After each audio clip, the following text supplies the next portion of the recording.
Part 3. Interact or be a bystander. As a photographer, one of the big decisions is, do you interact with your subject or are you just a bystander? This will have profound effects on your photograph. It immediately gives you a distinct style. If you want to bring out an authentic moment when you are interacting with your subject, it comes down to making them feel comfortable.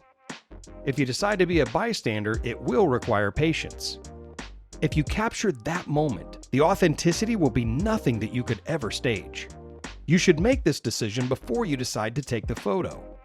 While shooting world leaders, one of the disadvantages is that most of the time they are posing for a photograph and it seems artificial.